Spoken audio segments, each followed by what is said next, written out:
UFC 241 goes down Saturday night in Anaheim, California. There are some big fights on the card, no doubt about it. But one that I got to admit, I am extremely interested in. Yoel Romero versus Paulo Costa, the man formerly known as Borrachinha.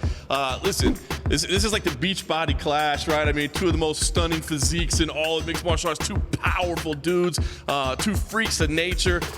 Is it just a younger version of Yoel Romero? Is that what we're seeing with Paulo Costa? Man, that might not be fair. He's not like an Olympic level wrestler. Right. But you know what I mean? I mean, the type of power. What are we seeing here? As you started to look at the raw assets here, what stood out at you most in this fight? Well, you're right, John. There are common threads. I mean, let's be honest, some more obvious than others. I mean, let's be honest, even yet again, we talked about the proverbial people's main event and the co-main event. This is probably going to be the girlfriend's main event. What I mean by that, John, if you've got a girlfriend who doesn't like MMA, when this fight comes on, don't be surprised if they're front and center with their bag of popcorn. You look over and go, what are you doing here? You're never interested in fights. And they're like, what are you talking about? 43-year-old Yoel Romero will steal your girl. That's right. And if not, you better believe Paulo Costa is a cleanup hitter.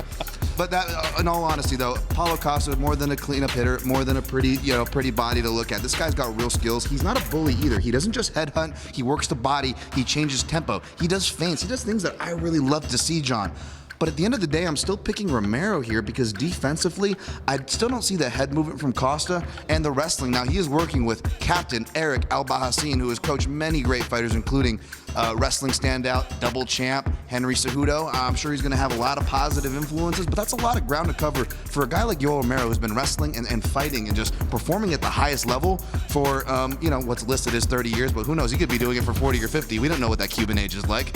How confident were you in that pick? Because here's what I worry about. I mean, Yoel Romero has obviously proven who he is. Yes. I mean, the rounds that he went with Robert Whittaker, I don't know how you can doubt his toughness, his durability, all this. But at some point, even a super athlete like that has to get old, right? And that's why I say Paulo Costa looks like the young bruiser. As you said, not just a bully, but he does have some tactics as well.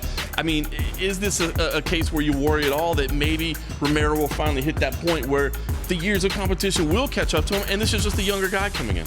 Complete logical point there, and a completely logical pothole, right, for Yoel Romero there.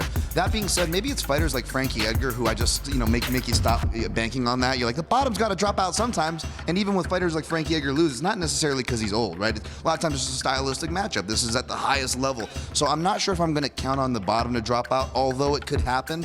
At the end of the day, Yoel Romero is an outlier, so until I see that bottom drop out, John, I got to see it first, in other words, if that makes sense here. Yeah, fair enough. Is he going to get a stoppage, or do you think we go 15 minutes on this one? I think he's going to get a stoppage. Another thing about Paulo Costa, he's never been out of the second round. He's never been out of the first round until he got to the UFC. He's held himself and composed himself well against other southpaws so far. But this isn't just a normal southpaw. This is Yoel Romero. If he hits the third round with Yoel Romero, the guy who has the most third-round stoppages next to Max Holloway and Brian Ortega, is that really the first guy you want to see in the third round on a UFC main card at this level?